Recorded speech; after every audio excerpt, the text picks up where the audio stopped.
Guys, Ash here coming at you today in Raid Shadow Legends. Welcome to the video. Sending some love, some positive vibes your way, especially if you need them out there today. Guys, how you been? How you been? I haven't checked in with you guys on an individual, even though it's certainly not individual basis in a while here, but I actually came down with Lyme disease. I took my son on a super long nature walk and I checked him for ticks.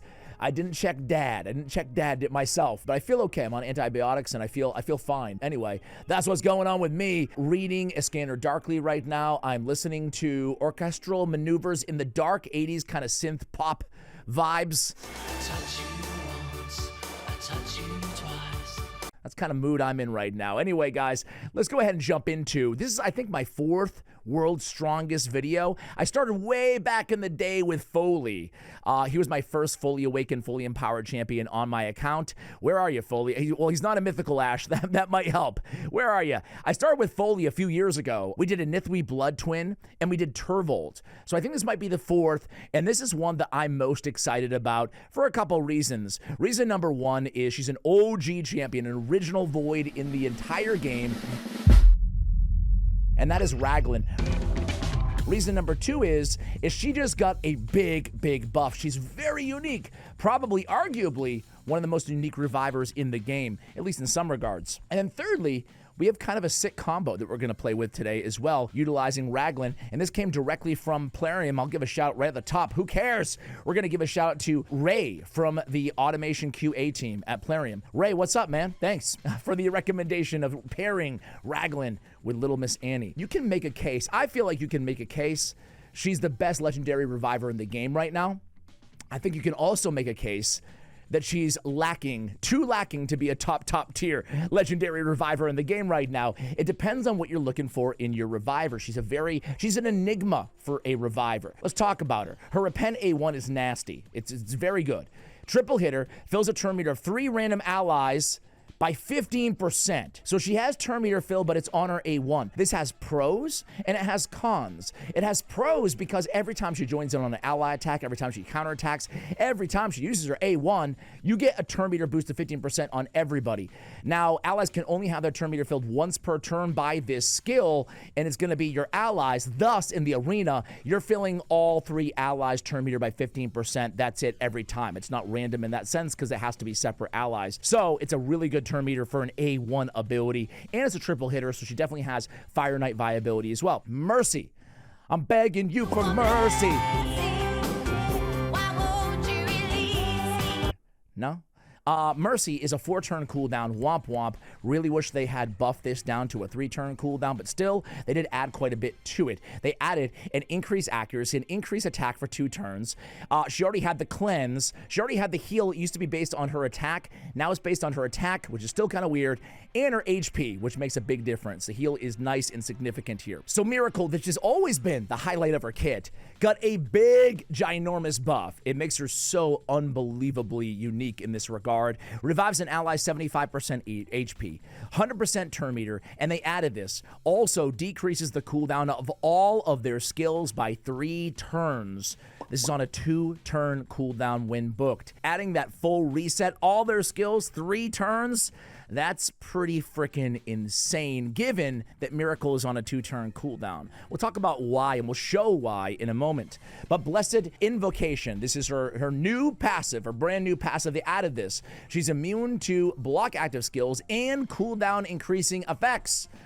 So this is very interesting. You could have a Fabian, or you could have a Crixia, or anybody, Yumeko for that matter. Star Sage with block active skills on his alternate form. Come in here and control the entire rest of your team.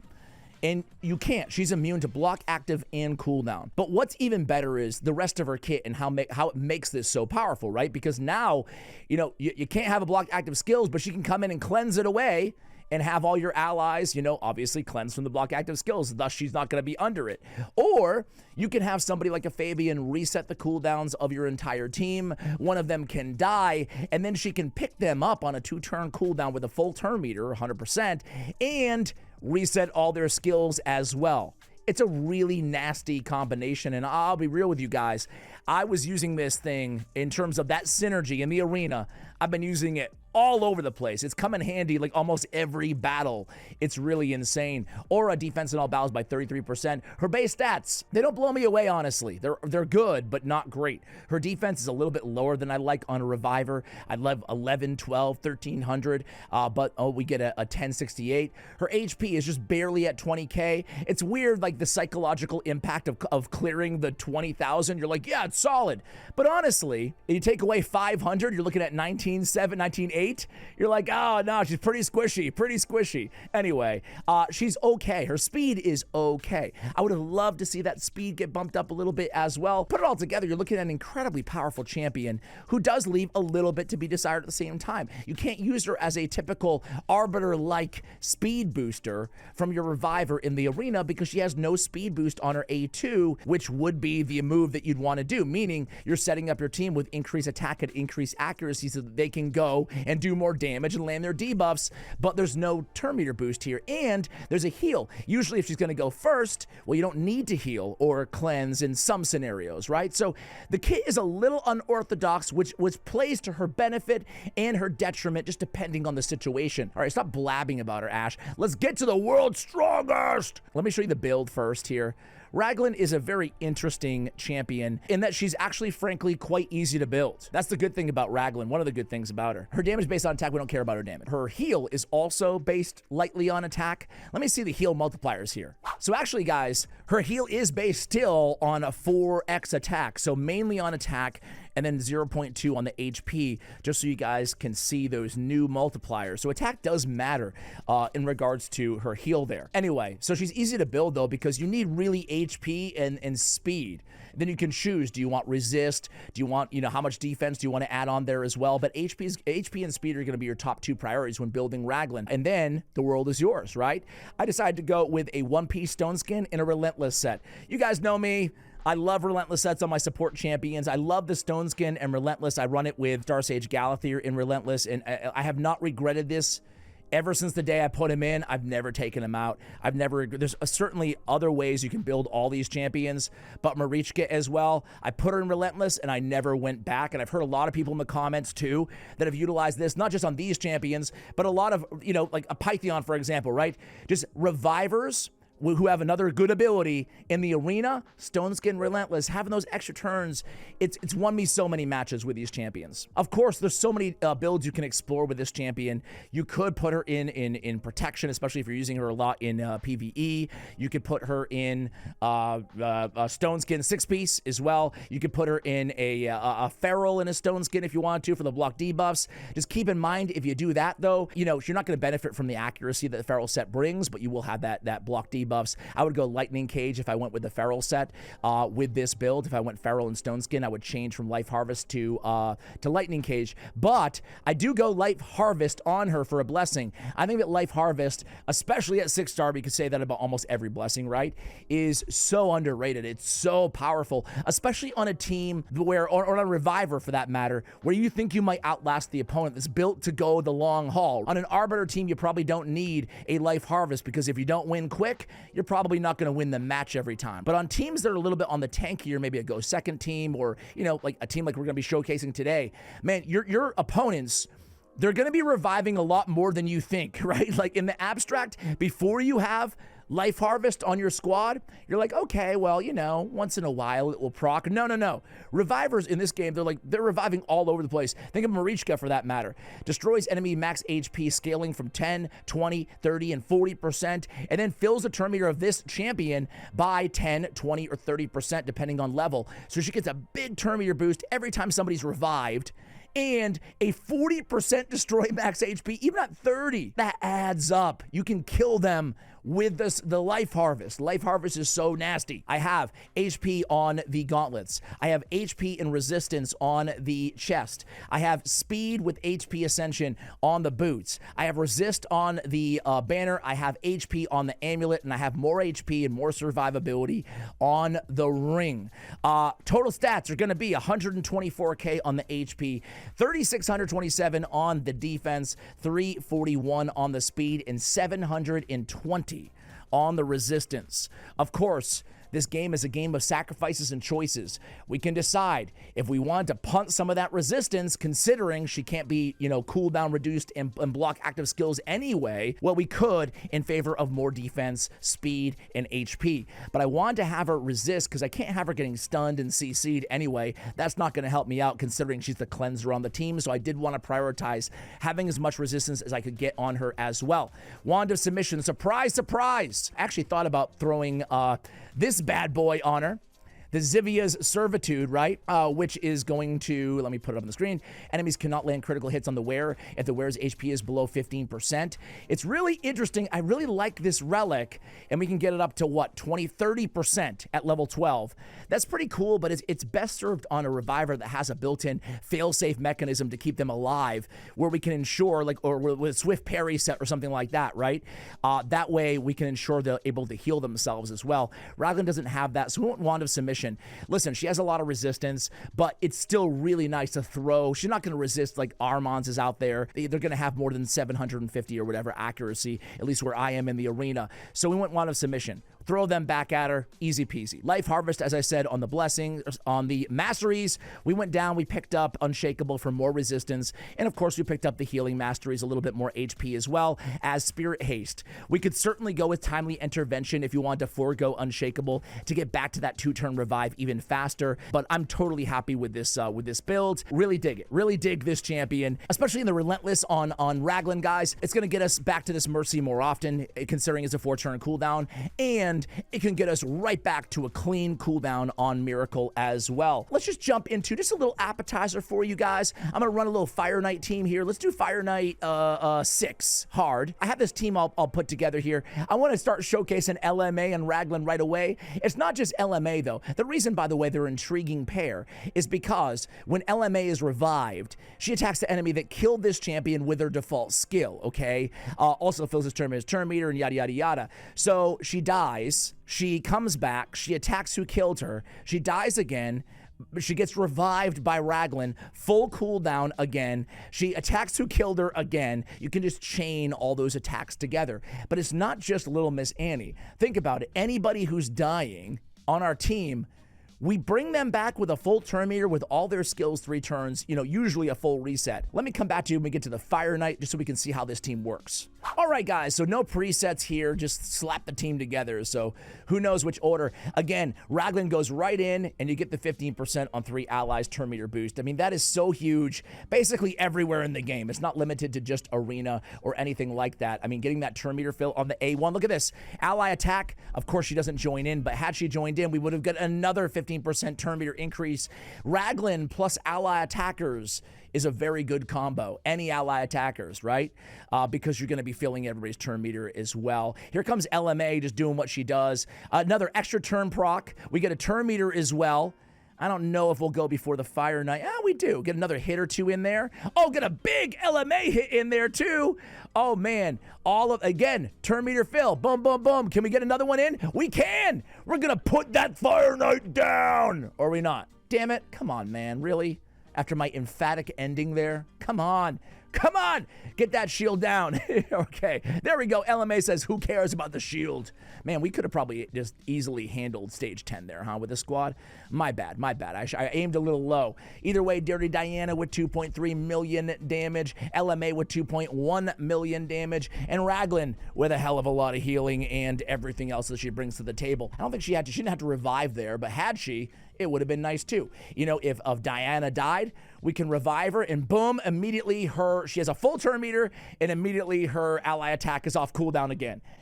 Pretty freaking nasty stuff here. All right, guys, here we are in the arena. We are in Classic Arena Platinum Shadow Arena because it's only an hour and a half left on the season. So everything is, players are all hidden, right? So let's get a fresh slate here and work our way up and see what we can do. We have a very, very fun team. We have Lazarius, Raglin, Valkanen, and LMA. So we have Lazarius is going to be a kind of fail-safe reviver, but he's going to be our turn meter booster on our team, so he's going to be our fast champion. And then we're going to have Raglin. Now, if there's Stone Skin on all enemies, she can just open up as an additional turn meter booster with her A1 ability. And then we have speed tuning here. We have LMA going next, so she can use her big attack, Playdate, hopefully kill somebody. And then we hand the proverbial baton to Valkynin to do what? Say it with me. He's going to kill little Miss Annie. If the ally, target an ally, if the ally is alive, kills them, and then fills his turn meter by 75%, unlocks a secret skill where he can kill somebody and ignore all their junk and block revive. And then we revive LMA with Raglin. She comes back to life. She attacks with her pretty nails whoever killed her, and then she has the play date ready and reset to go again. All right. Hopefully it works. I don't know. We got to deal with stupid Fabian, though. That's the only problem. All right, so I'm actually going to go in here, and I'm just going to A1 as a turn meter boost here. Wait, he cut in line somehow. That wasn't supposed to happen, damn it. I don't really know if I want to kill her just yet, honestly. I'm going to go with the A2 instead. I was hoping I could kill at least Fabian with that A2. Damn it! All right.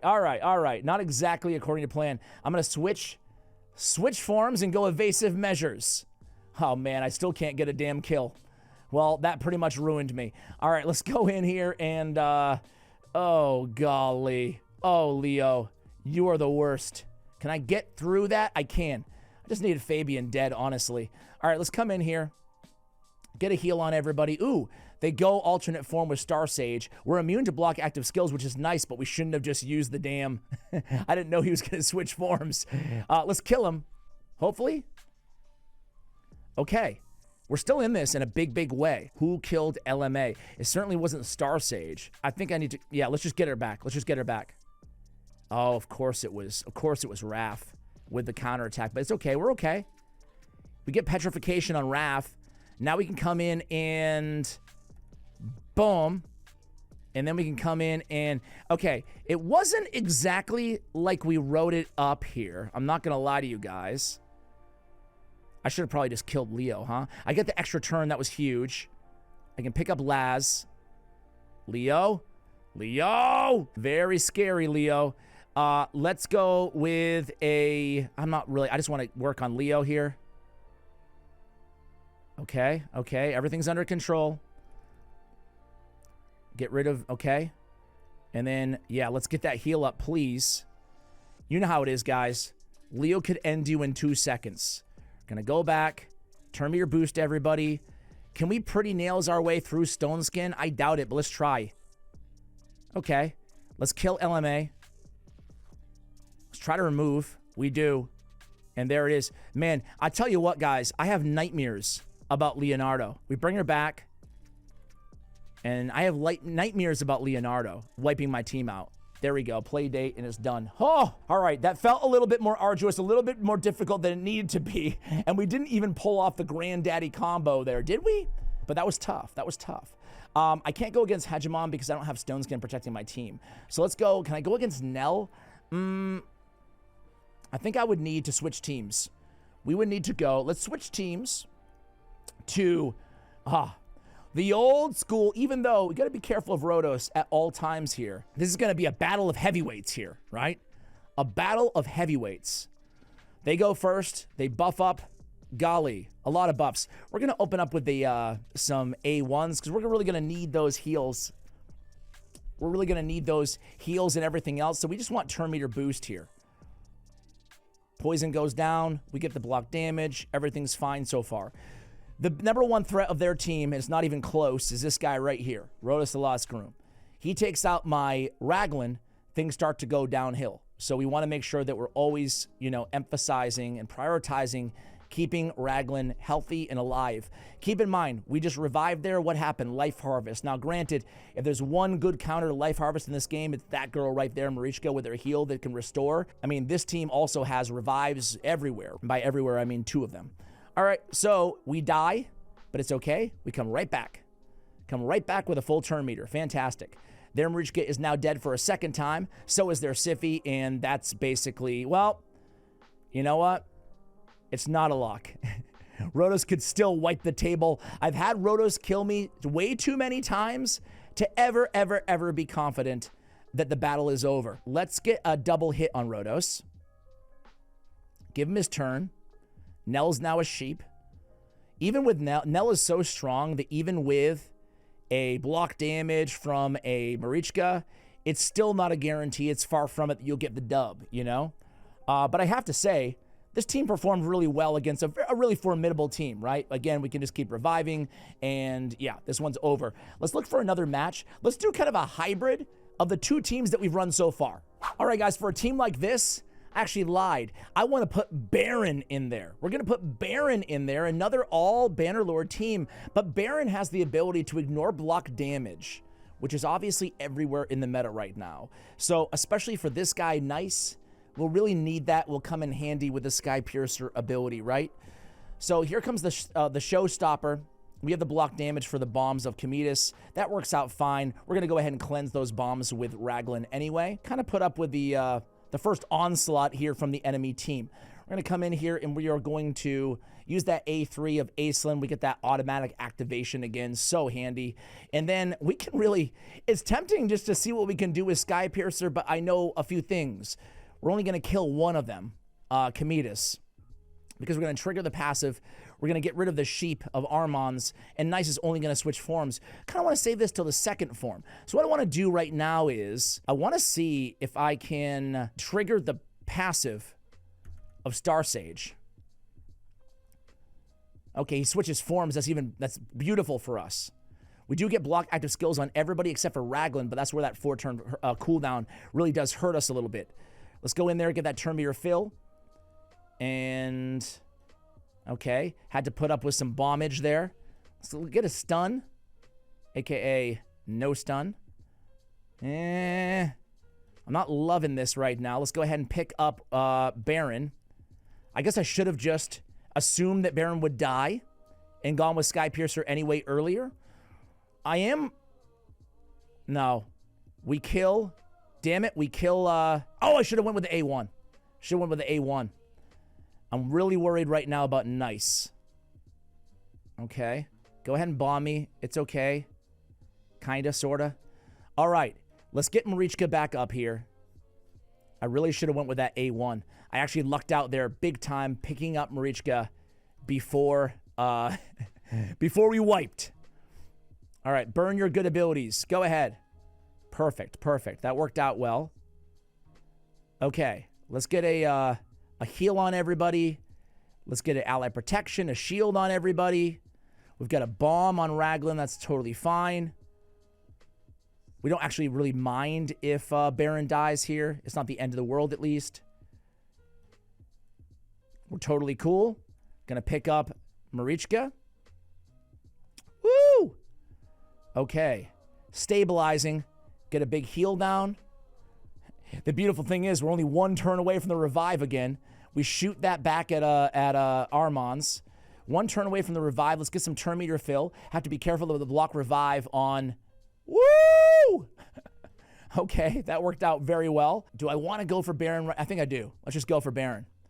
And we get the extra turn. We're going to get a Mercy. We're going to get heal. And the most important thing, the increased attack. This will get a kill, and switch forms. Let's do it. Boom.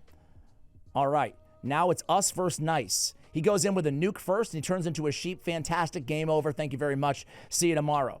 Woo! Dude, this is actually a lot of fun. I'm not going to lie. And we screwed things up earlier. The reason I said we should have used the A1 is, and look at that, he gets revived, instantly activates the A3. Beautiful, right? To get him protection, otherwise he would have died and he would have revived somebody.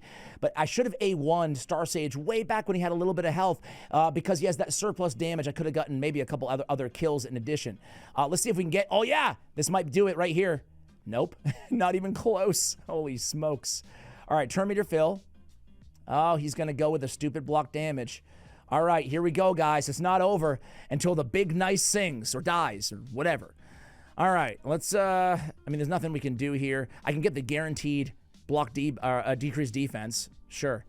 The most important thing, though, is we keep him alive. We get the extra turn. Another relentless proc. Unbelievable. We get the big heal down. Thus, we don't have to worry about death here and revives from Nice. All right. Big nuke always scares me. All right, how are we doing right now on... We have a stupid provoke, and he's going to get a turn before my cleansers have their cleanse available. Okay. I'm really worried here. We're going to lose Baron. Thus, we're going to get a revive. Oh, it's not over yet. I thought it was over. Actually, We want to lose Baron Ash, you dummy. We want to lose him. We want to lose him. All right, Baron, end this, buddy. Sky Piercer again. Bah! Dude, how can we not kill? Nice is so freaking strong. We can't even kill him with the Sky Piercer. Like, are you serious, dude? Are you serious? I mean, we're still going to get him on this next move, but holy mackerel. This guy is a monster. Damage increasing according to the number of buffs on this champion. Let's end him. Boom! There we go. Oh, my word, guys. I'm actually going to go ahead for the next hour. I'm going to grind Arena. See if I can finish top whatever the heck. We'll see how I can do. I'll let you know in the pinned comment where I finish in this season of Arena. Either way, guys, what do you think of Raglin? I mean, you saw all the synergy there. We played, what, 3 or 4 arena battles, so not a ton of them, but you saw the synergy that she has. Really fun freaking champion. Let me know what you think, guys. Really, really cool. I can't call her the best reviver in the game. No AoE on the revive. You couldn't have an AoE on a revive like this strong, but no AoE. Kind of an interesting kit. It's not perfect, but it's really unique, like I said in the beginning. Anyway, thanks for watching till the end of the video, guys. Much love, and as always, take care, guys.